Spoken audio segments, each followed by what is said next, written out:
ನಿನ್ನ ಜೊತೆಯಲಿ ಜೊತೆಯಲಿ. ಈ ಬಟ್ಟೆಲಿ ನನ್ನ ಮಗು ಸ್ಪರ್ಶ ಸಿಗ್ತಿದೆ, ಈ ಬಳೆಲಿ ನನ್ನ ಮಗು ನಾಡಿ ಮಿಡಿತ ಸಿಗ್ತಿದೆ.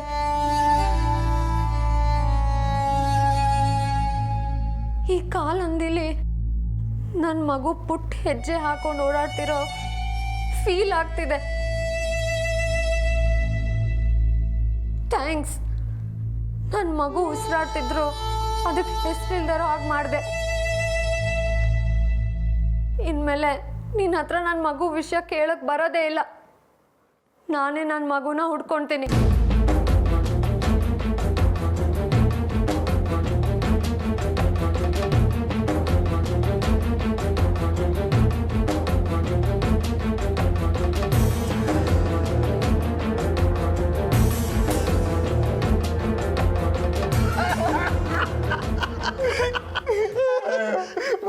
ನಿಮ್ಗೆ ಇನ್ನೊಂದು ಜೋಕ್ ಹೇಳ್ತೀನಿ ಕೇಳಿಸ್ಕೊಳ್ಳಪ್ಪ. ಒಂದಿನ ಸರ್ದಾರ್ಜಿನೋ ಅವ್ನ ಹೆಂಡ್ತಿನೋ ಕಾರಲ್ಲಿ ಹೋಗ್ತಿದಂತೆ. ಸರ್ದಾರ್ಜಿ ಇದ್ದಕ್ಕಿದ್ದಂಗೆ ಫುಲ್ ಸ್ಪೀಡ್ ಮಾಡ್ಬಿಡ್ತಾನೆ. ಅದು ಹೆಂಡತಿ ಫುಲ್ ಗಾಬರಿಯಾಗಿ ಯಾಕ್ರಿ ಕಾರ್ ಇಷ್ಟೊಂದು ಫಾಸ್ಟ್ ಆಗಿ ಓಡಿಸ್ತಿದ್ದೀರಾ ಅಂತ ಕೇಳ್ತಾಳೆ. ಅದಕ್ಕೆ ಅವ್ನು ಏನ್ ಹೇಳ್ತಾನೆ ಗೊತ್ತಾ? ಬ್ರೇಕ್ ಫೇಲ್ಯೂರ್ ಆಗಿ ಹೋಗಿದೆ ಕಣೆ, ಬೇಗ ಮನೆ ಸೇರ್ಕೊಂಡ್ಬಿಡೋಣ ಅಂತ. ಅಂದ್ರೆ ನೀವು ಸಾಕಾದ ಜೋಕ್ ಮಾಡ್ತೀರಪ್ಪ. ನೋಡಿ, ನಾವು ಒಂದು ಜೋಕ್ ಹೇಳ್ತೀನಿ ಕೇಳಿ. ಶಾಲಿನಿ, ನೀನು ಕೇಳಮ್ಮ. ನಮ್ಮ ಸ್ಕೂಲಲ್ಲಿ ಇರಬೇಕಾದ್ರೆ ನಮ್ಮ ಕನ್ನಡ ಮೇಷ್ಟ್ರು ಕಾಗುಣಿತ ಪಾಠ ಮಾಡ್ತಾ ಇದ್ರು. ಅವರು ಹುಡುಗರ ಕಾಗೆ ಕೊಂಬು ಕೊಟ್ರೆ ಕೋ ಆಗುತ್ತೆ ಅಂತ ಹೇಳಿದ್ರು. ಅದಕ್ಕೆ ನನ್ನ ಜಿಗರಿ ದೋಸ್ತು ರಮೇಶ ಇದ್ನಲ್ಲ, ಅವನೇನು ಹೇಳ್ದ ಗೊತ್ತಾ? ಸರ್, ಚಾಗೆ ಕೊಂಬು ಕೊಟ್ರೆ ಚೊಂಬಾಗುತ್ತೆ ಸರ್ ಅಂತ.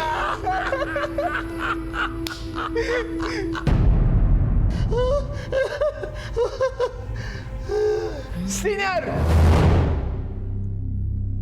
ಮುತ್ತೋಯ್ತು ರೀ. ಅಯ್ಯೋ ಕರ್ಮನಪ್ಪ ರೀ. ಏನ್ರಿ ಆಯ್ತು ನಿಮ್ಗೆ? ಒಳ್ಳೆ ಬಿಸಿ ಐಸ್ ಕ್ರೀಮ್ ತಿಂದವ್ರ ತರ ಇದ್ದೀರಲ್ಲ.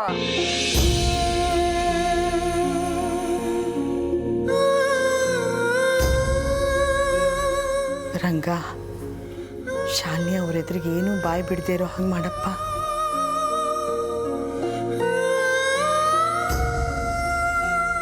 ಸೀನಿಯರ್ ಮಾತಾಡ್ರೆ, ನೀವು ಮನ್ಸಲ್ಲೇನೋ ಕ್ಯಾಸೆಟ್ ಹಾಕೊಂಡಿದ್ರ ಅಂತ ನನಗೆ ಚೆನ್ನಾಗಿ ಗೊತ್ತು. ಏನಾಯ್ತು ರೀ? ಅತ್ತಮ್ಮ ನೋಡಿ ನಿಮ್ಮ ಮಗಳನ್ನ, ಅವಾಗ್ಲಿಂದ ಅವಳು ಹೆಗ್ನಾ ತಿಂದವ್ರ ತರ ಹಿಂಗೆ ಇದ್ದಾರೆ. ತುಟಿನ ಬಿಸ್ತಿಲ್ಲ ಪ್ರಾಣಿ.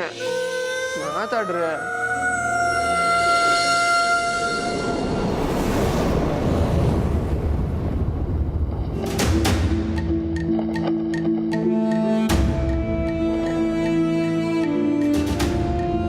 ಅಯ್ಯೋ ನಿಮ್ಮ ಏನ್ರಿ ಆಯ್ತು ನಿಮ್ಗೆ? ಯಾಕೆ ಒಬ್ಬೊಬ್ರೇ ನಗ್ತಿದ್ದೀರಾ? ನೀವೆಲ್ಲ ಅವಾಗಿಂದ ಜೋಕ್ ಹೇಳ್ಕೊಂತಿದ್ರಲ್ಲ, ನಾನು ಜೋಕ್ ಹೇಳಬೇಕು ಅಂತ ಯೋಚನೆ ಮಾಡ್ತಿದ್ದೆ. ಈಗ ಹೊಳಿತು. ಅದನ್ನ ನೆನ್ಸ್ಕೊಂಡ್ರೆ ನಂಗೆ ನಗು ಬಂದ್ಬಿಡ್ತು.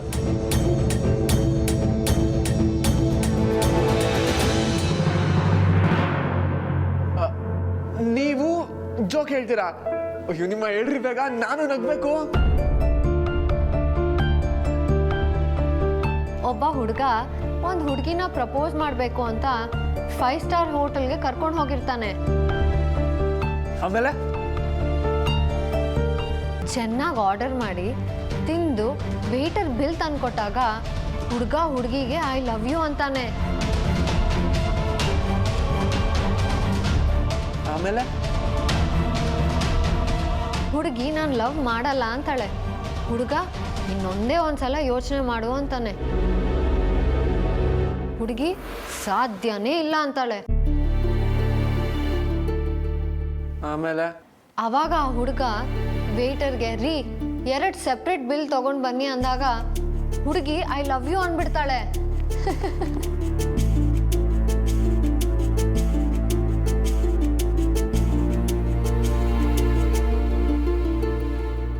ಆಮೇಲೆ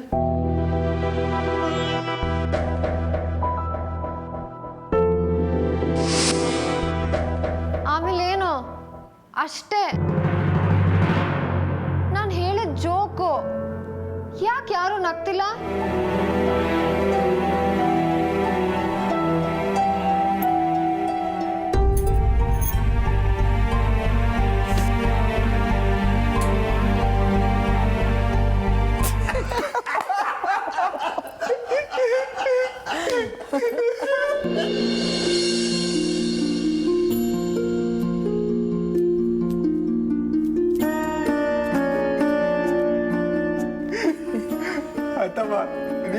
ಬಿಟ್ಬಿಡಿ, ಈ ಮನೆಯವ್ರು ಎಲ್ಲರೂ ಕೊಂಟು ಮುಗ್ದೋಗುತ್ತೆ. ಜೋಕ ನಿಮ್ಮ ಮಾವನ್ನ ಮದುವೆ ಮಾಡ್ಕೊಂಡಿದ್ದೀನಲ್ಲ ಅದೇ ಒಂದು ದೊಡ್ಡ ಜೋಕು.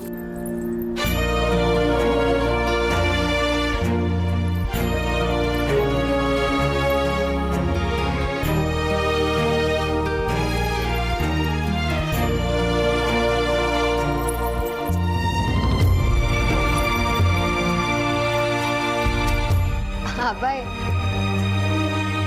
ಹಬ್ಬ ಮುಗ್ದ್ಮೇಲೆ ಮನೆಗೆ ಹೋಗ್ಬೇಕು ಅನ್ನೋದು ಮರ್ತ್ಬಿಟ್ಯಾ ಹೇಗೆ? ಅಲ್ಲಿ ಅಮ್ಮ ಮಾವ ಕಾಯ್ತಿರ್ತಾರೆ, ಹೊರಡೋಣವಾ? ನೆನ್ಪಿದ್ಯಾ?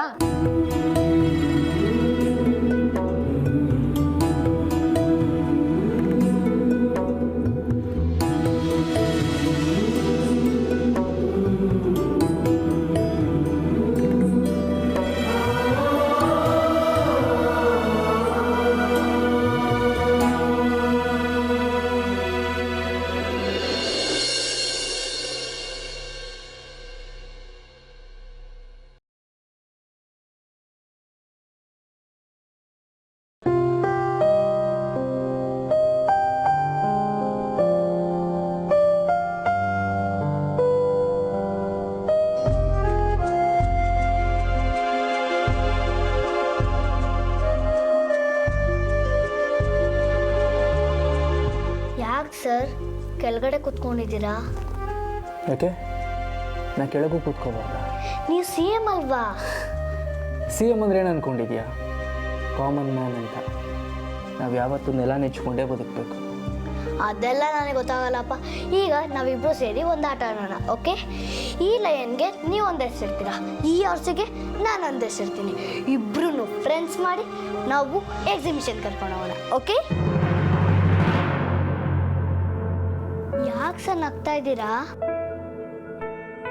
ದೊಡ್ಡವರಾದ್ಮೇಲೂ ನಿನ್ನ ಥರನೇ ಇರೋದಾಗಿದ್ರೆ ಎಷ್ಟು ಚೆನ್ನಾಗಿರ್ತಿತ್ತಲ್ಲ. ಹಾಳಾದ್ದು ಬೇಡ ಅಂದರೂ ಬಿಡಲ್ಲ ಈ ವಯಸ್ಸು. ದೊಡ್ಡವ್ರನ್ನಂಗೆ ಮಾಡ್ಬಿಡತ್ತೆ. ಬೆಳೀತಾ ಬೆಳೀತಾ ಸುಳ್ಳು, ಮೋಸ, ಕಪಟ, ನಾಟಕ ಎಲ್ಲ ಶುರು ಮಾಡ್ಬಿಡ್ತೀವಿ. ನೆಮ್ಮದಿ ಇಲ್ಲ ಜೀವನ. ಯಾಕೆ ಸರ್ ಬೇಜಾರಲ್ಲಿ ಮಾತಾಡ್ತಾ ಇದ್ದೀರಾ? ನೀವು ಯಾರಿಗಾರ ಸುಳ್ಳು ಹೇಳಿ ಮೋಸ ಮಾಡಿದ್ದೀರಾ?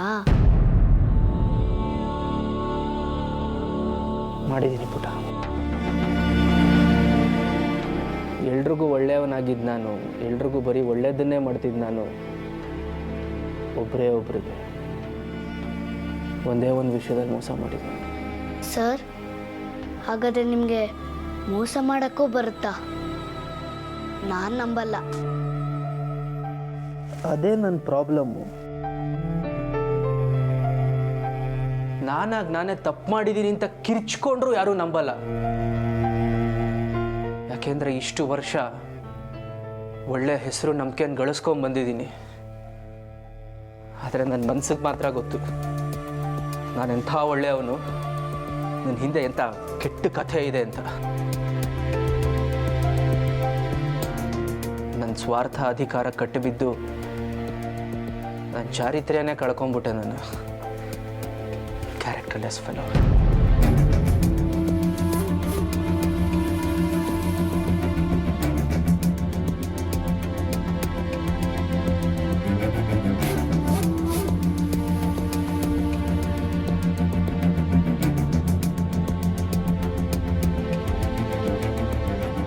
ನನಗೇನೂ ಅರ್ಥ ಆಗಲಿಲ್ಲ ಸರ್.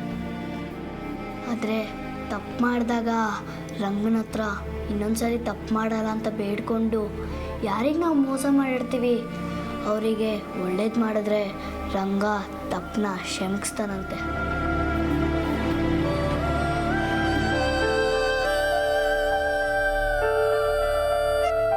ನಾವು ಅಂದ್ಕೊಂಡಷ್ಟು ಈಸಿ ಇಲ್ಲ ಪುಟ್ಟ ಈ ಸಮಸ್ಯೆ. ನಾನು ಮೋಸ ಮಾಡಿದವ್ರು ನನಗೆ ಸಿಕ್ಕಿದ್ರಲ್ವ, ಅವ್ರಿಗೆ ಒಳ್ಳೇದು ಮಾಡೋಕ್ಕಾಗೋದು? ತುಂಬ ಪಶ್ಚಾತ್ತಾಪ ಆಗತ್ತೆ ಕಣೋ. ಈ ಎಲ್ಲ ವಿಷಯದಲ್ಲೂ ವೈಟ್ ಪೇಪರ್ ಥರ ಇದ್ದಿದ್ದು ನಾನು ಒಂದೇ ಒಂದು ಬ್ಲ್ಯಾಕ್ ಮಾರ್ಕ್ ಮಾಡ್ಕೊಂಡ್ಬಿಟ್ಟೆ. ಒಂದು ಮಸಿ ಚಿತ್ತಾರ ಕೆಡಿಸ್ತು ಅಂತಾರಲ್ಲ, ಹಂಗಾಗೋಯ್ತು ನನ್ನ ಜೀವನ. ಗೊತ್ತೋ ಗೊತ್ತಿಲ್ಲದೇನೋ ಎಡವಿ ತುಂಬ ದೊಡ್ಡ ತಪ್ಪು ಮಾಡ್ಬಿಟ್ಟೆ. ಈಗಲೂ ತುಂಬ ಗಿಲ್ಟ್ ಫೀಲ್ ಆಗುತ್ತೆ. ಚುಚ್ತಾ ಇರುತ್ತೆ. ಅಯ್ಯೋ ಸರ್, ಪ್ರತಿ ಸಲನೂ ನೀವು ನಾನೇನೋ ತಪ್ಪು ಮಾಡಿದೆ, ಹೇಳೋಗ್ಬಿಟ್ಟೆ, ಯಾರಿಗೋ ಮೋಸ ಮಾಡಿದ್ದೀನಿ ಅಂತೀರಲ್ಲ. ನೀವೆಲ್ಲ ಹೇಳೋದಿರಾ? ಯಾರಿಗೆ ಮೋಸ ಮಾಡಿದ್ದೀರಾ? ಏನು ತಪ್ಪು ಮಾಡಿದ್ದೀರಾ? ಅದನ್ನೇನು ಹೇಳ್ತಿಲ್ವಲ್ಲ ಸರ್. ಅದು 8 ವರ್ಷದಿಂದ ಚಿಕ್ಕಮಗಳೂರಲ್ಲಿ DC ಆಗಿದ್ದಾಗ ಪಾಹುನಿ ಅಂತ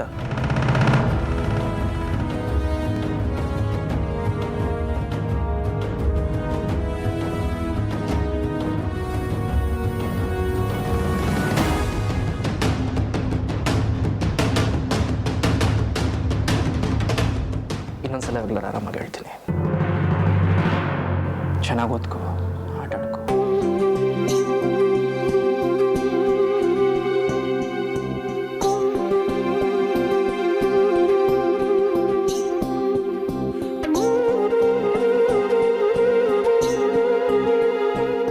ಇವತ್ತು ಟಿವಿಲಿ ನ್ಯೂಸ್ ನೋಡಿದೇನಪ್ಪ?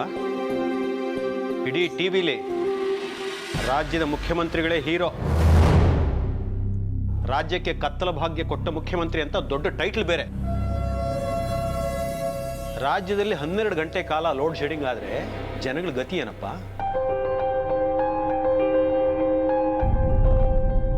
ರೈತರು ತಮ್ಮ ಬೆಳೆಗಳಿಗೆ ನೀರು ಕಟ್ಟೋಣ ಅಂದ್ರೆ ಕರೆಂಟ್ ಇಲ್ಲ.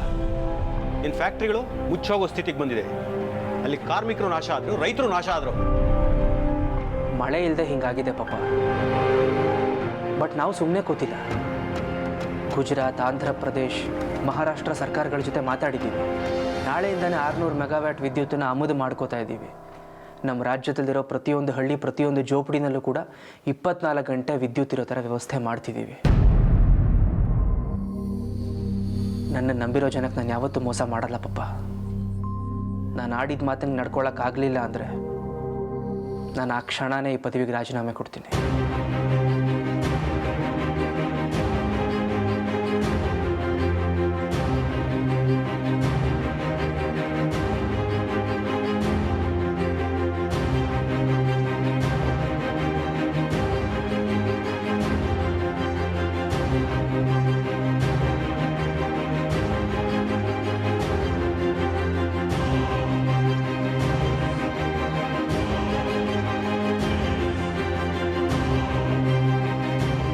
ಚಿಕ್ಕಮಗಳೂರಲ್ಲಿ ಪಾವನಿ ಅಂದರು. ಅವ್ರು ಯಾರು?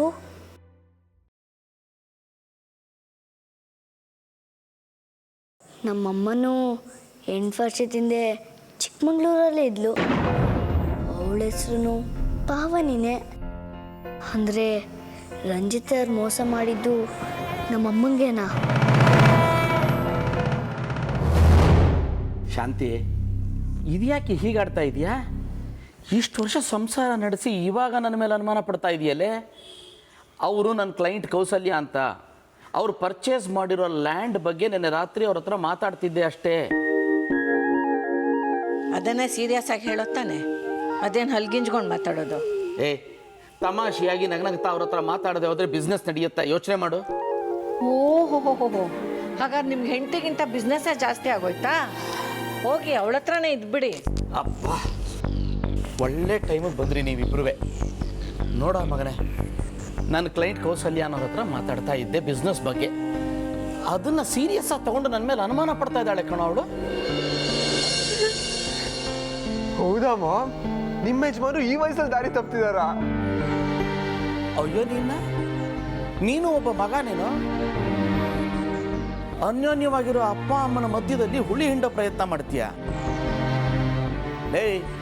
ಆ ಶ್ರೀರಾಮಚಂದ್ರನನ್ನ ಬಿಟ್ಟರೆ ಏಕಪತ್ನಿ ವ್ರತಸ್ಥ ಅಂತ ಇರೋ ನಾನೊಬ್ಬನೇ.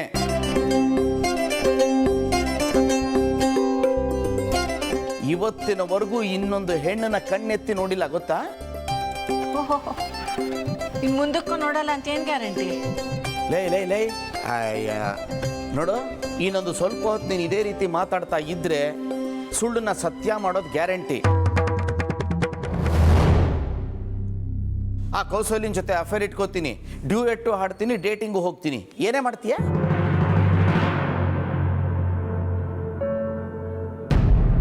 Dad, will you please shut up?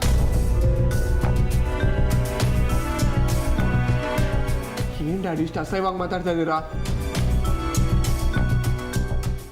ಅದು ಕಟ್ಕೊಂಡು ಹೆಂಡತಿ ಮುಂದೆ ಈ ಥರ ಮಾತಾಡೋದಕ್ಕೆ ಮನ್ಸಾದ್ರೂ ಹೇಗೆ ಬರುತ್ತೆ ನಿಮ್ಗೆ?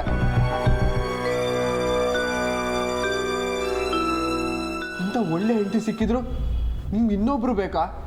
ಅದು ಈ ವಯಸ್ಸಲ್ಲಿ? ಪೆದ್ದ ತಮಾಷೆ ಮಾಡಿದೆ ಕಣೋ ಅಷ್ಟೇ. ಏನ್ ತಮಾಷೆ ಡ್ಯಾಡ್? ತಮಾಷೆ ಮಾಡೋ ವಿಷಯನ ಇದು? ಮದುವೆ ದಾಂಪತ್ಯ ಅಂದ್ರೆ ಏನ್ ಅಂದ್ಕೊಂಡಿದ್ದೀರಾ? ಒಬ್ರಿಗೆ ಮನ್ಸು ದೇಹ ಕೊಟ್ಟು ಸಂಗಾತಿ ಅಂತ ಒಪ್ಕೊಂಡ್ಮೇಲೆ ಮುಗೀತು. ಎಂಥ ಪರಿಸ್ಥಿತಿಲೂ ಏನೇ ಕಷ್ಟ ನಷ್ಟ ಬಂದ್ರು ಅವರೊಬ್ಬರೇ ಸಂಗಾತಿ ಆಗಿರ್ಬೇಕು.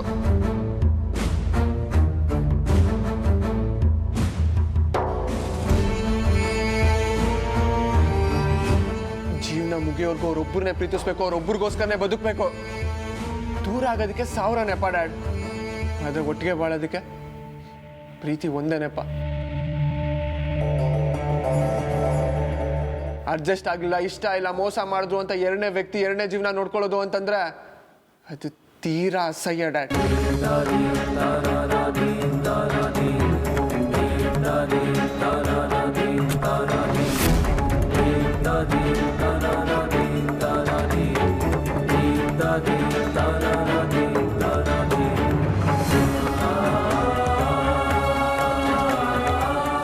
ಇಲ್ಲಿ ನೋಡಿ, ನಾನು ಇದು ನನ್ನ ಸೀನಿಯರ್, ಅವ್ರಿಗೋಸ್ಕರ ನಾನು, ನನಗೋಸ್ಕರ ಅವರು.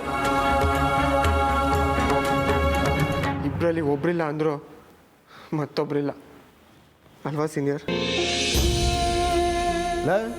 ಬಾಯಿ ಮುಚ್ಚೋ ಸಾಕು, ನನಗೆ ಭಾಷಣ ಬಿಗಿತಾನೆ. ನಿಮ್ಮಿಬ್ಬರಿಗಿಂತ ಹೆಚ್ಚಿನ ಪ್ರೀತಿಯಿಂದ ನಾನು ನನ್ನ ಹೆಂಡತಿ ಇದ್ದೀವಿ, ನಾವು ತೋರಿಸ್ಕೊಳ್ಳೋದಿಲ್ಲ ಅಷ್ಟೇ. ನಾವಿಬ್ಬರು ಏನೋ ತಮಾಷೆಯಾಗಿ ಜಗಳ ಆಡ್ತಾ ಇದ್ರೆ ನೀನು ಯಾಕೆ ಅಷ್ಟೊಂದು ಸೀರಿಯಸ್ ಆಗ್ತೀಯ? ನೋಡ, ತಮಾಷೆಗೂ ಅಂತ ಯೋಚನೆ ಇಷ್ಟ ಆಗಲ್ಲ ನನಗೆ.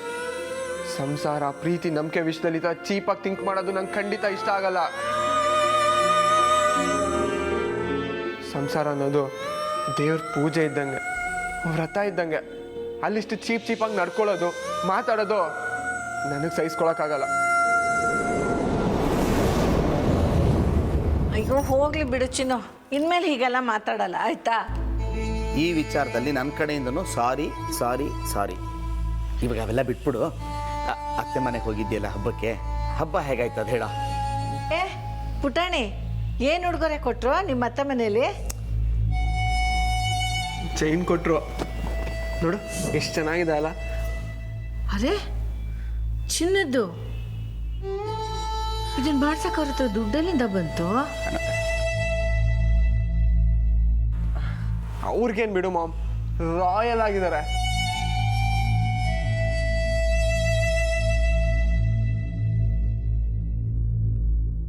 ಮದುವೆ ದಾಂಪತ್ಯ ಅಂದ್ರೆ ಏನ್ ಅಂದ್ಕೊಂಡಿದ್ದೀರಾ? ಒಬ್ರಿಗೆ ಮನ್ಸು ದೇಹ ಕೊಟ್ಟು ಸಂಗಾತಿ ಅಂತ ಒಪ್ಕೊಂಡ್ಮೇಲೆ ಮುಗೀತು. ಅದು ಬೊಂಬೆ ಆದ್ರೂ ಸರಿನೇ, ವಸ್ತು ಆದ್ರೂ ಸರಿನೇ, ನೆರಳಾದ್ರೂ ಸರಿನೇ, ಹೆಸರಾದ್ರೂ ಸರಿನೇ, ನನ್ನ ಸೀನಿಯರ್ ಪಕ್ಕ ನಾನೊಬ್ಬ ಮಾತ್ರನೇ ಇರಬೇಕು. ಅಂತ ಅದೃಷ್ಟ ಮತ್ತೆ ಯಾರಿಗೂ ಸಿಗೋದಕ್ಕೆ ನಾನು ಬಿಡಲ್ಲ.